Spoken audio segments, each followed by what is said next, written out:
러시아 모스크바에 사는 한 여성이 몇 년 전 업무차 레바논에 방문했던 일이 있었다고 합니다. 그녀는 한국인 파병군에게 큰 도움을 받아 목숨을 구할 수 있었고, 최근 자신의 국가에 파병된 북한 군대를 보고는 러시아를 결국 떠나기로 마음먹게 되었다고 하는데요. 과연 그녀에게 무슨 일이 있던 걸까요? 저는 러시아의 수도 모스크바에 거주하고 있는 러시아 국적의 나타샤 볼코바라고 합니다. 전쟁이 나기 전까지만 해도 저는 평범한 직장인이었어요. 하지만 러시아가 시작한 이 전쟁으로 인해 제 삶과 가치관에는 큰 변화가 생겼습니다. 바로 제가 사랑에 맞지 않았던 러시아를 떠나기로 결심한 것이죠. 그리고 이렇게 결심하게 된 배경에는 아이러니하게도 한국이 자리하고 있는데요. 대체 한국이 제게 어떤 영향을 끼쳤길래 이런 결정을 하게 되었는지 그 이유에 대해 이야기해 볼게요. 전쟁이 처음 시작되었을 때만 해도 당연히 러시아의 승리를 기원했어요. 왜 전쟁이 시작되었고 무엇을 위한 전쟁인지는 중요하지 않았죠. 제 조국이 승리의 깃발을 쟁취하는 것만이 제 바람이었어요. 그런데 어느 순간부터 무언가 잘못되었다는 게 느껴지더라고요. 러시아 군사가 매일 1,000명씩 전사하고 있는데 아무것도 바뀐 게 없잖아요. 그렇게 모두가 지쳐가고 있던 그때 뜻밖의 기사를 접하게 되었습니다. 바로 북한이라는 나라가 러시아 군대에 합류하였다는 기사였어요. 그런데 심지어 그 군인들이 탈영을 했다고 하더라고요. 제목만으로도 너무 흥미롭잖아요. 그래서 서둘러 기사를 읽어보려는데 그 기사는 순식간에 사라졌습니다. 북한군, 러시아 파병이라는 키워드로 아무리 검색을 해도 기사 하나 찾아볼 수 없더라고요. 제가 한번 물면 안 놓는 기질이 있어서 네가 이기나 내가 이기나 한번 해보자 라는 마음으로 북한 인터넷 사이트로 들어가 보려 했습니다. 그런데 북한은 인터넷 사이트조차 없더라고요. 뭐 있는 건지 없는 건지 사실 잘 모르겠어요. 아예 접촉 자체가 불가능해 보였어요. 아마존 오지에 있는 부족 마을도 아니고 인터넷 사이트 하나 없는 게 말이 안 되잖아요. 북한이 러시아처럼 폐쇄적이라는 걸 알고는 있기는 했지만 그래도 어느 정도 대외적으로 구색은 갖춘 나라라고 생각은 했었거든요. 저는 당혹감을 겨우 가라앉히고 또 다른 방법을 찾았습니다. 그래서 생각해낸 게 한국 포털 사이트에서 검색을 해보는 것이었어요. 아무래도 북한과 가장 밀접했던 나라기도 했고 한국이라면 이 소식에 대해서 다루고 있지 않을까 싶어서였죠. 그래서 네이버라는 한국의 포털 사이트로 들어갔습니다. 아니, 들어가려고 했습니다. 접근할 수 없는 페이지입니다. 라는 경고 문구가 뜨기 전까지만 해도 말이죠. 제가 주소를 잘못 쳤나 해서 찾아봤더니 그것도 아니길래 폴란드에 사는 친구에게 찾아봐달라고 물어봤습니다. 그랬더니 그 친구에게는 아무 문제 없이 한국 사이트가 열린다는 연락을 받았어요. 이때부터 싸한 느낌이 들더라고요. 러시아가 북한과 한국 이들 사이에서 무언가 숨기는 것이 있다는 느낌을 지울 수가 없었죠. 인터넷에는 VPN이라는 게 있는데 이걸 사용하면 러시아에 있는 제가 폴란드에 있는 인터넷 회선을 사용할 수 있습니다. 그러니까 폴란드에 있는 사람처럼 인터넷을 쓸 수 있는 거죠. 그래서 한국 포털 사이트에 들어가 북한, 러시아 파병이라는 키워드로 검색을 해보았습니다. 검색을 통해 본 내용은 가히 충격적이었어요. 러시아가 북한군의 도움을 받기로 시작했다는 것이었죠. 저는 북한이 어떤 나라인지를 어느 정도 알고 있었습니다. 국가에 대한 애정이 큰 만큼 러시아와 정치적으로 결탁한 나라에 대해 관심을 조금은 가지고 있었거든요. 그런데 저는 북한을 좋아하지 않아요. 솔직히 별 도움이 안 되는 나라라고 생각하고 있습니다.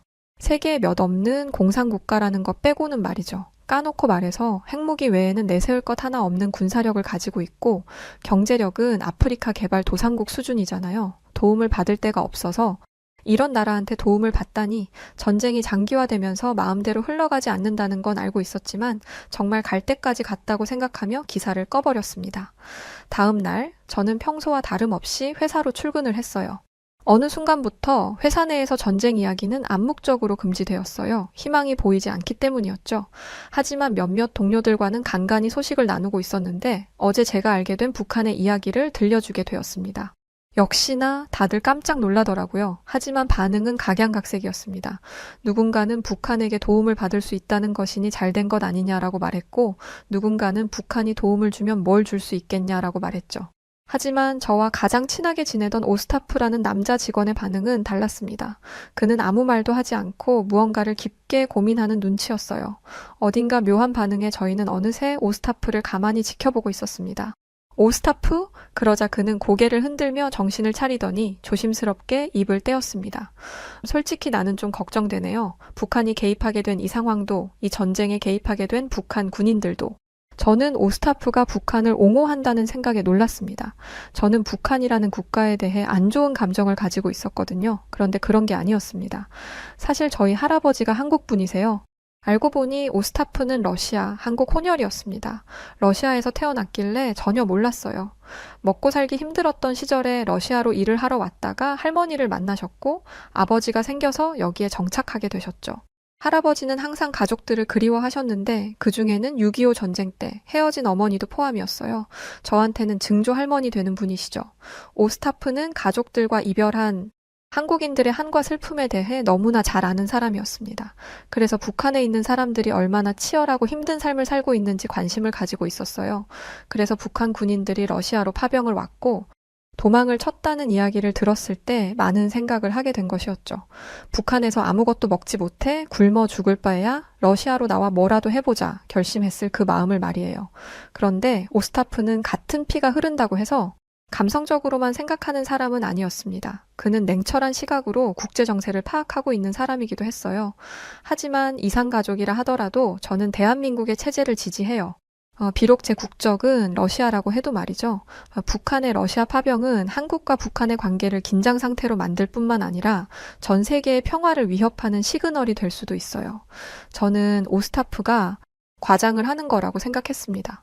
그도 그럴 게 북한이 세계 평화를 위협할 만한 힘이 없다고 생각했거든요. 하지만 오스타프의 선고안은 대단했어요. 북한은 핵을 가지고 있었고 북한의 참전은 곧 핵을 사용할 수도 있다는 의미였습니다.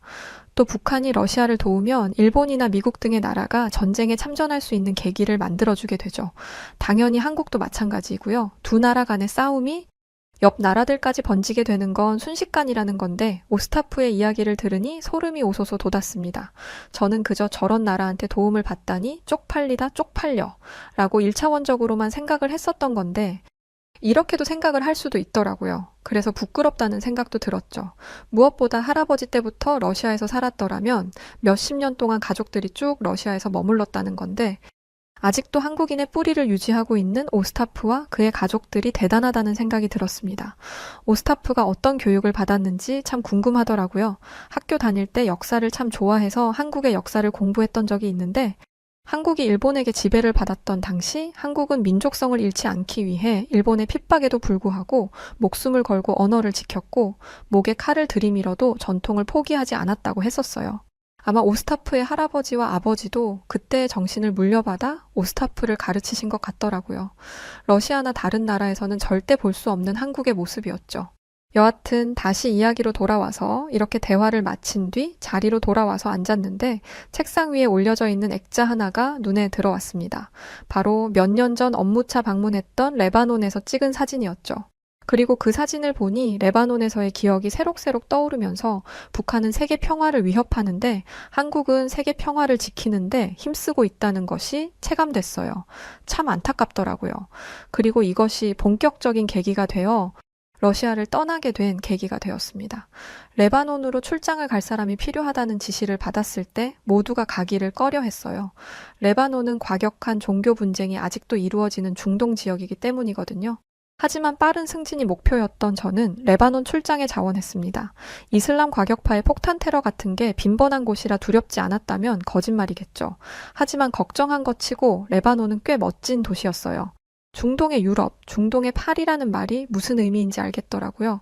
그런데 멋진 광경에 방심해버린 저는 그만 길을 잃고 말았고 설상가상으로 가로등의 불빛마저 꺼지는 바람에 제가 서 있는 곳이 어디인지조차 모르는 상황이 되어버렸어요. 심지어 인터넷까지 먹통이 되었는데 너무 무서워서 다리가 떨리더라고요. 그런데 그때 어둠의 구석에서 무언가가 움직이는 게 보였어요. 슬그머니 몸을 드러낸 그것은 손에 커다란 무기를 들고 있는 한 남성이었습니다. 마체테라고 하는 어마무시한 무기였죠. 그 남자는 한 발자국씩 저에게로 다가왔고 공포심에 제대로 보지 못했지만 저를 보며 음흉하게 웃고 있는 것만 같았어요. 남자와 1미터 정도 가까워졌을 때 이렇게 인생이 끝나는구나 라고 직감했던 그때 골목 끝에서 누군가 후레쉬를 비쳤습니다. 누군가의 외침이 들렸고 그 순간 마체테를 들고 다가오던 남자는 순식간에 도망가 버렸죠. 저는 그 자리에 주저앉았고 그날 제 마지막 기억은 후레쉬를 들고 제게 달려오는 2명의 남자의 모습이었습니다. 다음 날 저는 개운하게 눈을 떴어요. 눈을 뜨고 나서야 전날 제게 있었던 일이 떠오르더라고요. 그런데 전날 그런 끔찍한 공포에 시달렸다는 게 믿기지 않을 정도로 제가 있는 곳은 화사하고 깨끗했습니다. 저는 군대 의무실 같은 곳에서 일어났는데 침대는 정갈했고 제가 덮은 이불은 포근하니 좋은 냄새가 나고 있었어요. 창을 통해 들어오는 햇빛도 따스하니 기분이 좋았죠. 저는 침대에서 내려오며 이런 생각을 할 정도였습니다. 설마 천국인 건가? 사람이 심한 공포심을 느끼면 죽을 수도 있는 건가? 의심하고 있던 찰나. 두 명의 남녀가 들어왔습니다. 아, 일어나셨네요? 몸은 좀 괜찮으세요? 어제 갑자기 들어오신 거 보고 많이 놀랐어요. 잠깐 앉아보시면 혈압 좀 잴게요. 두 사람은 모든 게 능숙해 보였지만 저는 아니었습니다. 이 사람들은 누구이고 여기가 어디인지 궁금했거든요. 제가 서서 두 사람을 번갈아 보자 두 사람 중 남자가 자신들을 소개했습니다. 아, 저희 소개를 안 했네요. 제 이름은 강경민이고 저희는 레바논 평화 유지를 위해 파견된 대한민국의 평화 유지군입니다. 어제 민가를 순찰하던 도중 나타샤 씨를 발견했습니다. 치료를 하기 위해서는 신원을 파악하는 것이 우선이라 소지품에서 여권을 확인했습니다.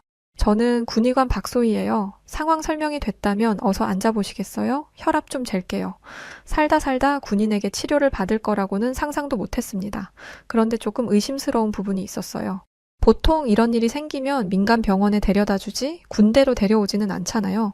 저는 이 사람들이 평화유지군을 가장한 테러단체가 아닐까 하는 의심을 갖게 되었습니다. 동시에 이들에게 인질로 이용되는 제 모습을 상상해버렸죠. 그래서인지 날카롭게 말한 것 같아요. 여기는 응급실 같은 게 없나 봐요. 저를 굳이 여기로 데려온 걸 보니까. 있기는 합니다만 인프라가 잘 갖추어지지 않은 곳이다 보니 나타샤 씨가 발견된 곳에서 가기엔 멀리 있습니다. 그래서 저희가 있는 곳으로 모신 거고요. 인도적 차원에서 민간인을 대상으로 하는 치료도 지원을 하고 있거든요. 강경민 씨의 신뢰감 있는 얼굴을 보니 그런가 싶기는 했어요. 솔직히 제가 외모를 좀 보거든요. 떡 벌어진 어깨와 꽁꽁 감추었는데도 운동한 게 티가 나는 근육질 몸매, 햇빛에 그을린 건강한 피부와 건강한 미소까지 그런 멋진 남성이 나를 믿으라며 신뢰의 미소를 건네는데 어떻게 안 믿겠어요. 믿지 말라 해도 믿고 싶죠. 하지만 이건 제 안전과 직결된 문제이기 때문에 저는 강경민 씨를 따라다니며 이곳이 제게 안전한 곳인지를 확인하기로 했습니다. 거울에 비친 제 얼굴을 열심히 정돈하면서 말이죠. 그런데 박소희 씨가 영 도움이 안 되더라고요. 혈압에도 이상이 없고 열도 안 나고 다 정상이시네요. 어제 입국했다고 하셨죠? 긴 비행 때문에 피로가 쌓였는데 놀라기까지 했으니 몸이 버티지 못한 거예요. 본격적인 일정 시작하시기 전에 푹 쉬시면 별 문제 없을 거예요. 저는 입가에 경련이 나도록 웃으면서 말했습니다. 아닐걸요? 저 약간 어지러운 것 같기도 하고 하지만 친절한 박소희 씨는 단호하게 대답했어요. 가서 푹 쉬시면 나을 거예요. 나가는 길은 안내해 드릴게요. 자, 어서 가시죠. 민간인을 위해서 개방된 곳이기는 했지만 민간인만을 위한 곳은 아니니 이용에 제한이 있을 거라는 건 알면서도 아쉽더라고요. 저는 저를 향해 손을 흔드는 강경민 씨를 아련하게 바라보며 대한민국의 기지를 떠나야만 했습니다. 그런데 첫날 밤에 은인들과의 두 번째 만남은 얼마 지나지 않아 이루어졌어요. 저는 해외에 나가면 꼭 그 나라 시장 구경을 하러 가는데요. 시장에 나가보니 유난히 한 곳이 북적이더라고요. 무슨 행사라도 하나 싶어 인파를 헤치고 들어갔는데 그곳에는 군복을 입은 사람들이 줄을 지어 지나가고 있었습니다. 그리고 레바논 사람들은 그들의 주위를 둘러싸고 인사를 건네고 있었죠. 시장 상인들 중에는 먹을 것을 공짜로 주는 사람들도 있었어요. 연예인도 아니고 군인들을 이렇게 반겨주는 건 난생 처음이었습니다. 게다가 그들이 반기는 군인들은 레바논 군인도 아니었어요. 제가 전날에 보았던 대한민국 국기를 붙이고 있는 한국 군인들이었죠. 한국 군인들 중 가장 앞에 서 있는 대장으로 보이는 사람은 아주 유창한 레바논 언어로 사람들에게 인사를 건넸는데 상인들의 이름을 다 외우고 있는 것처럼 사람들의 이름을 하나하나 불러가며 인사를 건넸습니다. 그러더니 한 과일 가게로 가더라고요. 가장 허름한 가게였죠. 저는 그 모습을 보면서 아니 가더라도 좀 좋은 곳으로 가지 한국에서 왔으면 돈도 많을 텐데 라고 생각했습니다. 그런데 제가 더 놀란 점은 그 사람이 흥정을 하기 시작했다는 거였어요. 이 점에서는 솔직히 실망했습니다. 한국인이고 파병까지 왔으면 돈도 꽤 벌 텐데 레바논 시장 상인을 상대로 흥정을 한다고? 저건 좀 너무하네. 돈도 잘 못 버는 사람 같은데 사람 벗겨먹는 것도 정도껏 해야지. 그런데 시장 상인의 반응은 의외였어요. 아주 흔쾌히 흥정에 응한 것도 모자라 과일을 얹어주기까지 하더라고요. 뭐지? 여기에서는 이게 문화인가? 라고 생각하며 혼란스러워하던 찰나, 전에는 보지 못했던 훈훈한 장면을 보게 되었습니다. 그 군인이 자기가 산 과일을 주변에 있는 아이들에게 나눠주기 시작한 것이었어요. 아이들은 익숙하다는 듯이 땡큐 미스터 킴, 땡큐 엉클 킴 을 외치며 과일을 받아들었습니다. 한국 군인의 놀라운 행동은 여기서 끝이 아니었습니다. 그 시장 상인의 옆에 있는 자녀에게 흥정을 해서 아낀 돈을 용돈으로 주는 것이 아니겠어요? 결국 그는 돈을 덜 준 것도 아니었고 심지어 그 돈을 다른 이들을 위해 쓴 것이었습니다. 그 모습을 보니 레바논 시장 상인들이 한국 군인들에게 열광하는 이유를 알겠더라고요. 저와 동행했던 현지 가이드는 이들은 시장에 나올 때마다 이런 식으로 상인들을 돕는다고 했어요. 어린아이들과 공놀이를 해주기도 하고 무거운 물건을 들어주기도 하면서 시장 상인들의 가장 가까운 곳에서 함께 한다고 했죠. 바로 그때 한 아이가 선두에 선 대장에게 뛰어가는 게 보였습니다. 전속력으로 뛰는 바람에 저대로라면 넘어질 게 뻔하다 생각하던 그때 대장이 가뿐하게 아이를 안아드는 게 보였어요. 아이는 해맑게 대장의 품으로 파고들었고 한국인 대장은 능숙한 레바논어로 아이와 대화를 나누었습니다. 멀리 있어서 어떤 대화를 하는지는 자세히 들리지 않았지만 아이의 표정이 무척 행복했다는 것만큼은 누구보다 잘 알아요.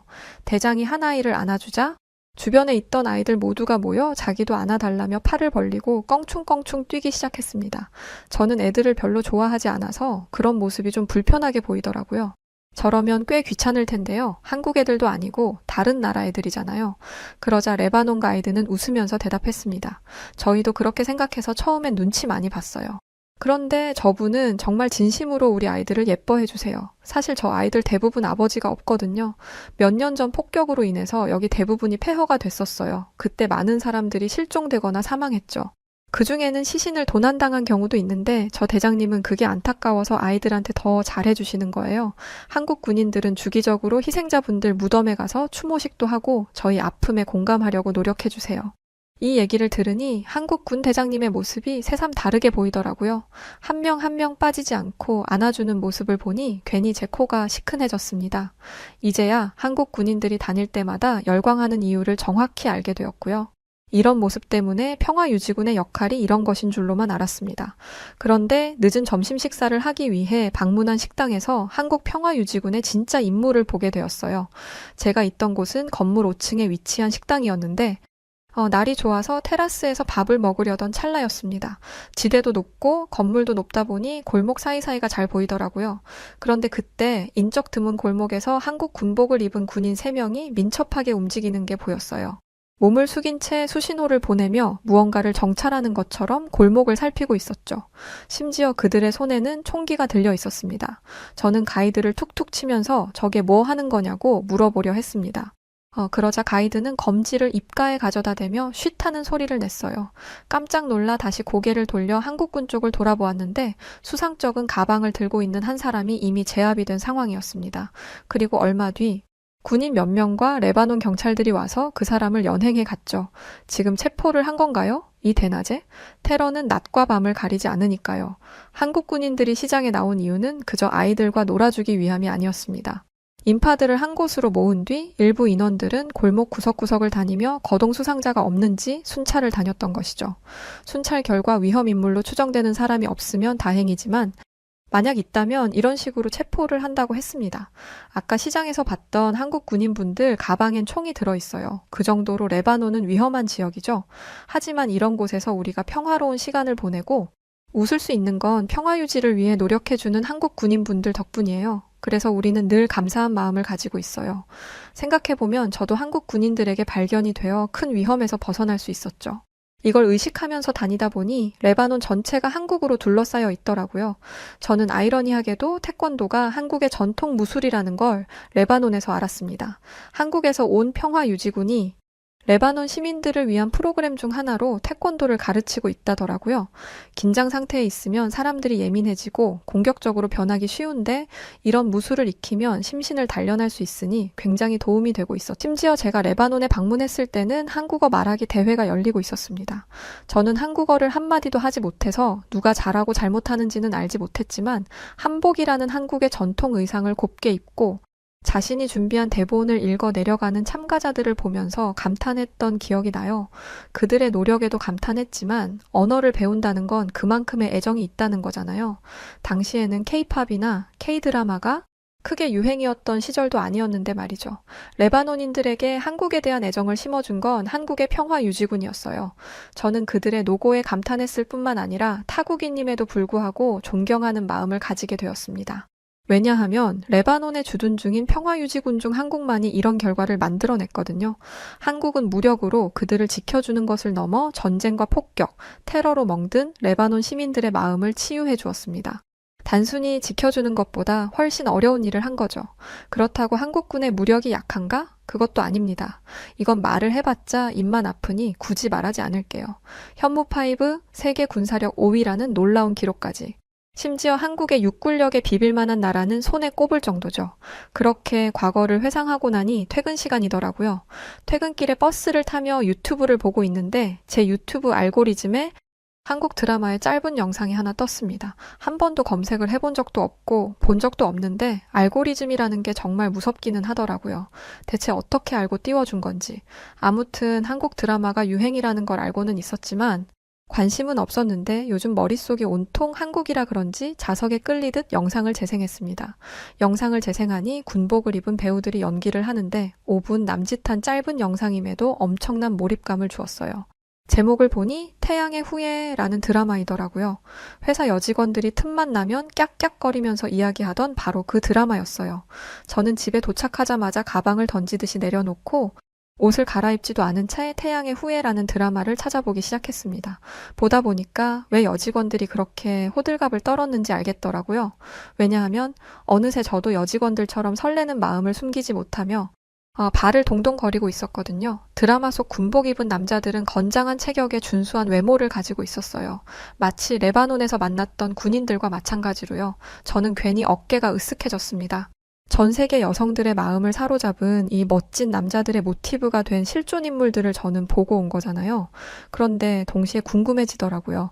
레바논에 파병을 간 한국 군인들은 이런 모습인데 러시아에 파병을 온 북한 군인들은 어떤 모습인가 하고요. 북한군의 군사력이나 정치적인 상황에 대해서 알기는 하지만 구체적인 이미지 같은 건 찾아본 적이 없거든요. 이런 걸 직접 찾아봐야 볼 수 있다는 것도 좀 웃기긴 하지만요. 역시나 러시아 인터넷으로 검색을 하니 안 나오길래 VPN을 이용해서 북한 군인이라고 검색을 해봤습니다. 검색을 하자마자 탄성이 나왔어요. 이걸 군인이라고 해도 괜찮은 건가 싶더라고요. 깡마른 몸에 맞지도 않은 군복을 물려 입기라도 하는 건지 낡아서 해진 것처럼 보이는 소매단, 영양 상태도 부실해 보였고 한국 군인들에 비하면 초등학생과 다름없어 보였습니다. 저는 아무래도 북한이 못 살기도 하고 일부러 누군가가 악의적으로 이런 사진을 올렸을 거라고 생각했어요. 솔직히 이건 좀 너무하잖아요. 과장을 해도 적당히 해야 믿죠. 그래서 찾은 게 남북 군사분계선 사진이었어요. 그곳은 남북 고위급 인사들의 회담이 열리는 곳이기 때문에 가장 우수한 인재들을 선발해서 배치한다고 하더라고요. 군인들의 키, 외모 등등 보이는 것들을 종합적으로 평가하고 북측, 남측 군인들을 마주보고 세워두는데 내가 본 게 전부가 맞구나 싶었습니다.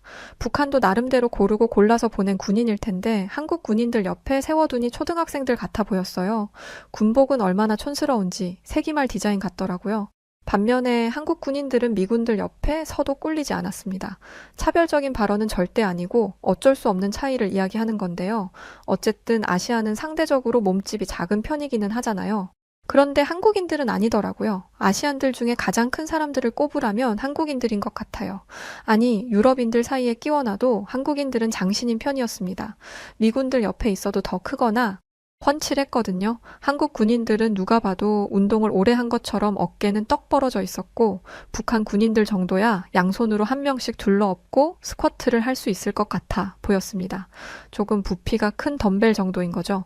만약 북한이 파병을 보냈다면 아무리 고르고 골라도 이 정도 수준일 거예요. 러시아가 기다리고 기다리던 우리에게 도움을 줄 존재들이 겨우 이 정도 수준인 거죠. 저는 북한군에게 측은한 마음마저 들기 시작했습니다. 이들이 뭘 할 수 있겠어요. 러시아는 현재 보병 전술 위주로 전쟁을 하고 있어요. 그러니까 러시아에게 있어서 북한군은 총알바디, 그 이상도 이하도 아닌 거죠. 이걸 알고 나니 러시아라는 나라를 더 이상 사랑할 수가 없더라고요. 누군가는 평화를 위해 싸우지만 누군가는 침략하기 위해 싸우는 모습을 보며 참 많은 것을 느꼈거든요. 무엇보다 러시아나 북한의 군사력은 빼앗기 위해 발전한 것이지만 한국은 지키기 위해 발전한 것임을 알게 되었습니다. 이게 바로 인간이 추구해야 하는 바가 아닐까요? 저는 이런 비극이 어서 끝나기만을 바랄 뿐입니다. 또 지금 벌어진 일들로 인해 한국이 피해를 보지 않기를 바라요. 더 이상의 희생이 없기를 바라며 이만 사연을 마칠게요.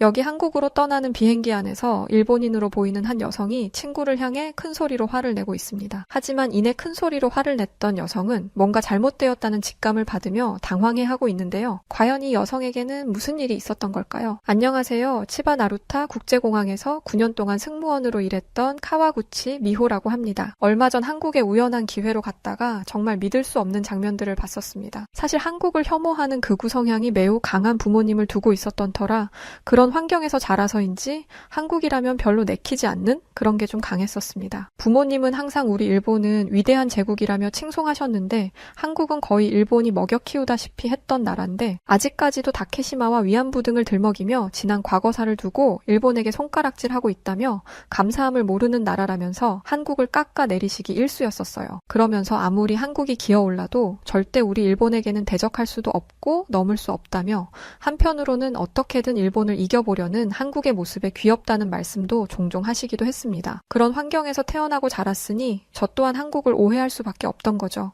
제가 한국의 진짜 모습을 보게 되었던 건 회사에서의 일 때문이었습니다. 저희 나루타 공항에서 얼마 전 세계적으로 문제가 되었던 코로나 팬데믹과 더불어 일본을 찾는 해외 관광객 숫자가 급격하게 감소하면서 제가 다니던 나루타 국제공항의 재정 상태는 늘 마이너스 수준이었습니다. 공항에서는 적자를 줄여보기 위해 대대적인 인원 감축이 있었고 안타깝게도 저도 인원 감축 대상에 포함되어 있었는데요. 그나마 다행이었던 건 공항에서 9년이라는 긴 시간 동안 근무했던 터라 본사에서 다른 공항사에 재취업할 수 있는 방법을 찾아주었어요. 실제로 저와 비슷한 시간을 함께한 일부 동료들은 다른 항공사로 재취업해서 일을 하고 있기도 합니다. 하지만 저는 승무원으로도 사실 나이도 많이 먹기도 했었고 은퇴하고 조금 쉬다가 다른 일을 시작해보고 싶다는 생각이 들어서 본사에서 다른 항공사 취직 제안을 거절했었어요. 저뿐만이 아닌 일부 동료들도 저처럼 이 기회에 승무원 일을 그만두고 공부를 하겠다는 동료도 있었고 아버지 가게를 돕기로 해서 그만두겠다는 동료도 있었습니다. 제안을 거절했던 저희 동료들은 은퇴하고 어떤 걸 할 건지 각자 이야기를 나누고 있었는데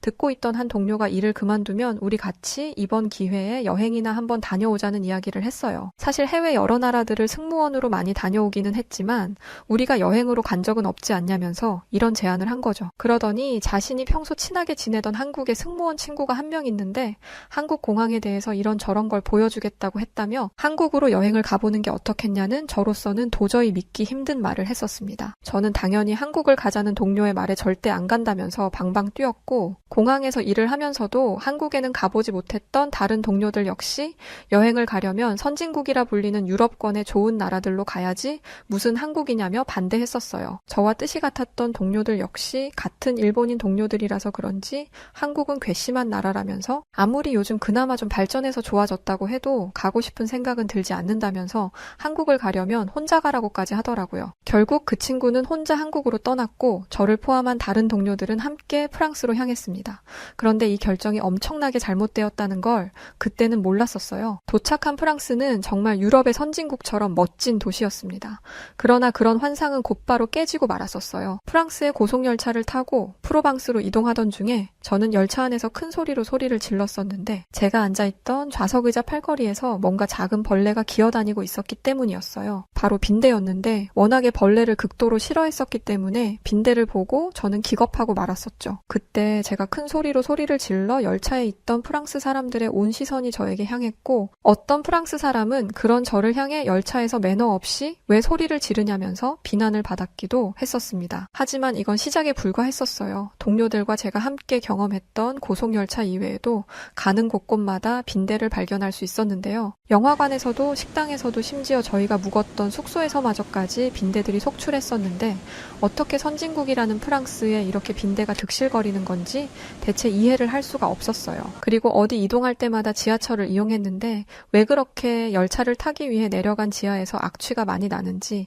냄새가 너무 지독해서 정말 숨쉬는 게 힘들 정도였었죠. 어느 날 저희는 숙소에서 동료들과 한국으로 혼자 여행을 떠났던 친구에게 전화를 걸었었는데요. 한국으로 혼자 보낸 친구에게 괜히 미안하기도 했었고 빈대가 창궐하고 냄새가 심했던 프랑스지만 그래도 나름 선진국의 유럽으로 우리만 왔다는 생각에 위로라도 할 겸해서 전화를 걸었다가 저희는 정말 친구의 모습에 이게 정말 사실인지 믿기 힘들어하며 놀랬던 기억이 있습니다. 저희는 전화를 걸어 우리끼리만 유럽으로 와서 미안하다는 말로 이야기를 시작했는데 한국으로 혼자 간 친구가 우리가 대체 왜 미안해하는 건지 이해할 수 없다는 표정을 지으며 영상통화에서 자신은 지금 한국인 친구와 너무 좋은 경험들을 하고 있다며 굉장히 밝은 표정을 짓고 있었습니다. 내일은 한국 공항에서 일하는 친구가 공항에 대해서 이런저런 걸 보여주겠다고 했다며 내일이 기대된다는 말까지 하더군요. 그 모습에 저희는 한국 공항이 거기서 거기지 뭘 그렇게까지 기대하는 건지 알 수 없었지만 내심 너무나 좋아 보이는 친구의 표정과 말투에 다소 의아한 생각이 들기는 했었습니다. 다음날 아침 저희는 함께 프랑스로 왔던 동료의 팔을 보고 정말 기겁했었어요.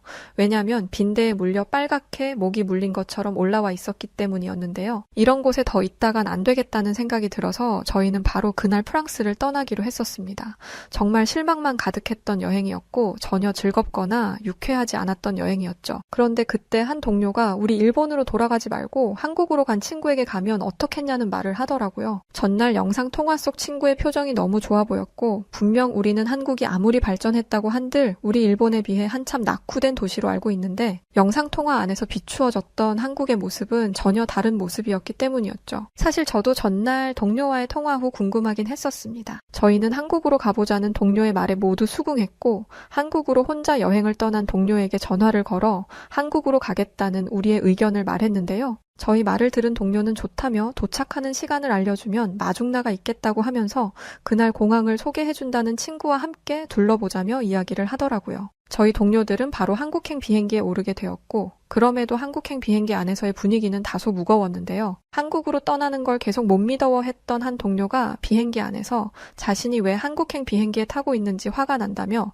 도착해서 우리보다도 볼품없고 후진국임이 틀림없다면 자신은 단 한순간도 주저하지 않고 그냥 일본으로 떠날 거라며 말을 했기 때문이었습니다. 저희들은 다소 긴장한 채 한국 공항에 도착하게 되었는데요.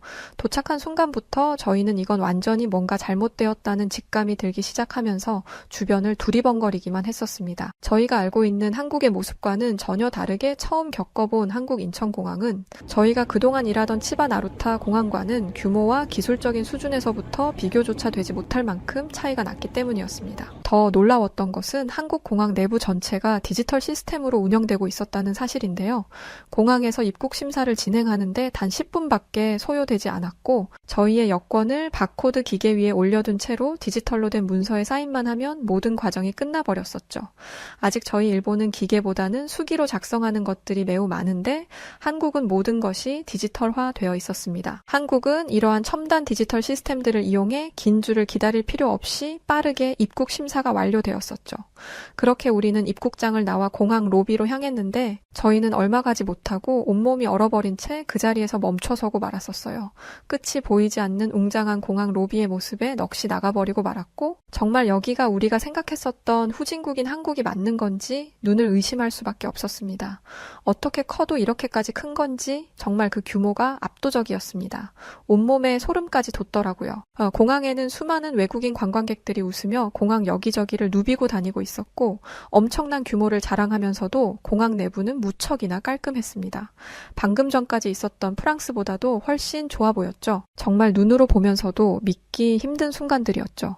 그런 시간을 보내던 순간 멀리서 한국으로 혼자 여행을 떠났던 동료와 함께 있었다는 한국인 친구분을 만날 수 있었는데요. 저희는 동료를 보자마자 얼싸안으며 잘 있었냐며 인사했고 한국인 친구분과도 인사를 나누었어요. 그런데 한국으로 혼자 여행을 왔던 동료가 저희 표정을 보더니 프랑스에서 무슨 안 좋은 일이라도 있었냐면서 왜 그렇게 표정들이 어둡고 창백해졌냐고 묻더라고요. 그 말에 저는 무슨 소리 하냐며 우리가 갔던 프랑스는 선진국답게 엄청나게 좋은 곳이었다고 거짓말을 했었어요. 그랬더니 그러냐면서 좋은 시간 보냈겠네 라는 말을 하더니 오늘 한국인 친구가 공항을 소개해준다고 했으니 구경 가자고 했죠. 그 한국인 친구분은 먼 거리 왔으니 일단 배부터 채우자며 인천공항 안에 있던 식당으로 저희들을 데려갔는데 특히나 상당히 충격적이었던 것은 공항에 자리 잡은 식당의 퀄리티가 마치 유럽 고급 레스토랑과 다를 게 없는 수준이었기 때문인데요. 한국은 그저 가난한 나라로만 생각했던 저와 동료들은 공항 안에 있는 식당의 넓고 깨끗한 환경에 이게 정말 공항 안에서 운영되는 식당들이 맞는지 한국인 친구에게 계속 물어볼 수밖에 없었고 한편으로 그냥 승무원을 그만두지 말고 재취업 기회를 받았을 때 한국 공항으로 재취업했었으면 어땠을까 생각하게 될 정도였습니다. 음식을 주문하기 위해 저와 동료들은 메뉴판이 적혀 있던 카운터로 갔는데 한국인 친구분은 카운터가 아닌 이곳에서 쉽게 주문하면 된다면서 저희를 불렀고 저와 동료들은 그 모습을 보자마자 엄청난 충격을 받을 수밖에 없었습니다. 한국 인천공항 식당에는 키오스크들이 모두 있었고 키오스크에서 먹을 음식들을 선택해 주문 버튼만 누르게 되면 자동으로 음식이 주문되는 시스템을 갖고 있었기 때문입니다. 사실 일본에도 이와 같은 키오스크 시스템이 도입된 곳들이 있긴 했지만 한국처럼 모든 식당이 이런 시스템을 가지고 있을 거라고는 전혀 상상하지도 못했었고 심지어 우리 일본에 있던 키오스크 기계보다 훨씬 더 세련되고 첨단화되어 보였기 때문이었어요. 식사를 마치고 더 좋은 곳을 구경해주겠다며 기대하라고 했고 그렇게 간단히 식사를 마치고 저희는 한국인 친구를 따라 어디론가 이동하기 시작했습니다. 그렇게 도착한 곳을 보고는 저희 모두의 말문을 막히게 만들고 말았는데요.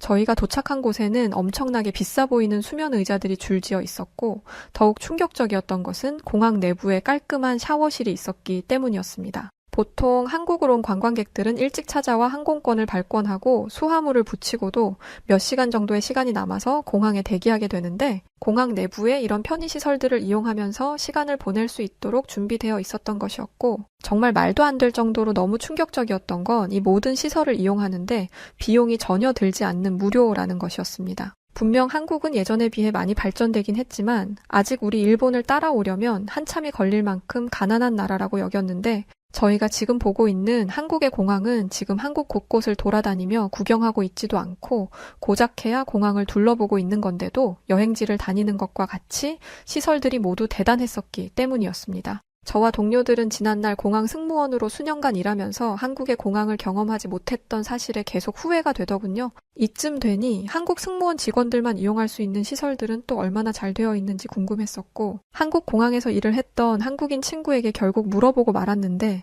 그 말을 들은 한국인 친구는 직원들만 이용할 수 있는 전용 식당이 준비되어 있고 직원들이 언제든 쉴 수 있는 숙소와 샤워실부터 의료시설까지 없는 걸 찾기 힘들 만큼 모든 게 구비되어 있다는 충격적인 말을 해주었습니다. 나루타 공항에는 기숙사는커녕 공항에서 밤을 보내야 할 때도 기숙사를 잡아주는 경우도 거의 없어서 일일이 직원들이 인터넷으로 숙박시설을 예약해 찾아다녀야 했는데 한국공항은 직원들을 위한 편의시설까지도 완벽하게 구비되어 있다는 소리에 다시 한국 인천공항으로 재취업하고 싶다는 생각이 들 정도였습니다. 공항에서부터 남다른 포스를 풍기던 한국의 모습에 저희는 한국의 수도인 서울은 어떨지 궁금해지기 시작했었어요. 한국인 친구는 서울로 갈 수 있는 공항의 지하철 위치를 알려주고는 일 때문에 잠시 가야 할 곳이 있다며 이따 저녁에 다시 오겠다고 했는데요. 근데 정말 놀랍게도 공항에서 한국의 수도인 서울역으로 바로 가는 지하철이 공항에 있었습니다. 이렇게 곧바로 서울로 갈 수 있는 지하철을 탈 수 있다는 것에 너무 놀라웠는데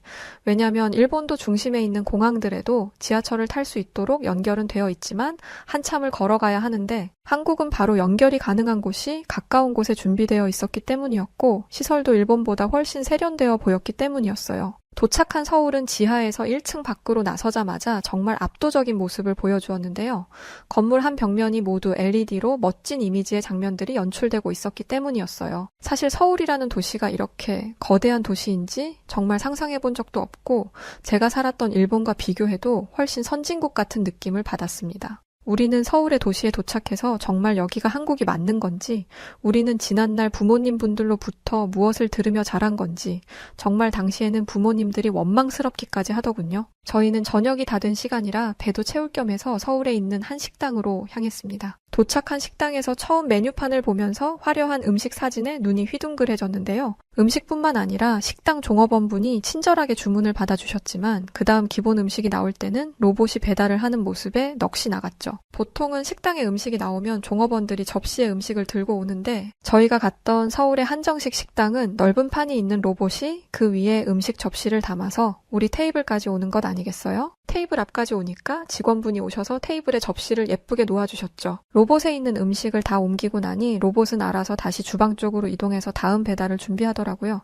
테이블에 놓인 다양한 종류의 음식도 놀라웠고 그걸 로봇이 몇 번씩 갖다 주는 것도 그저 놀라울 따름이었습니다. 식사를 마치고 저희는 숙소에 도착하자마자 짐을 풀고 간단히 씻고 잠깐 침대에 누워서 휴식을 취했는데 쾌적하고 안락한 침대 덕에 잠이 솔솔 들고 말았습니다. 일본의 숙소는 정말 유명한 곳이 아니고서야 한국처럼 이렇게 큰 침대가 준비되어 있지도 않고 굉장히 비좁은 느낌이 있는데 한국의 숙소는 크면서도 쾌적했고 방마다 공기 정화 장치가 설치되어 방 안의 공기는 깨끗했죠. 잠에서 깬 저희는 한국의 도심에 나가보기로 했었는데요. 동료들과 함께 명동의 거리를 돌아다니기 시작했습니다. 명동 거리는 사람들로 북적였고 정말 가지각색의 맛있는 먹거리들이 즐비했었어요. 에너지가 넘치는 거리였죠. 그런 명동 거리를 한참을 걷다 보니 웬 작은 개천이 보였는데 한국에서는 이걸 청계천으로 부르고 있더라고요.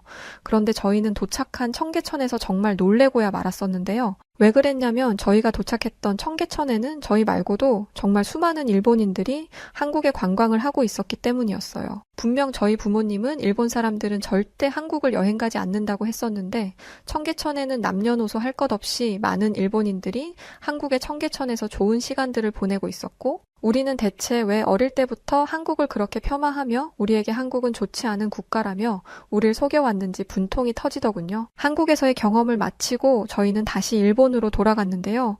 한국에서 너무 충격적인 경험들을 많이 해서 그런가 괜히 일본에 돌아가서 본 일본 거리는 모든 곳들이 좋지 않아 보였습니다. 한국보다 도로는 비좁았고 건물들이나 시설들은 낙후되어 보였으며 일본이 과연 한국보다 선진국이고 잘 사는 나라가 맞는 걸까?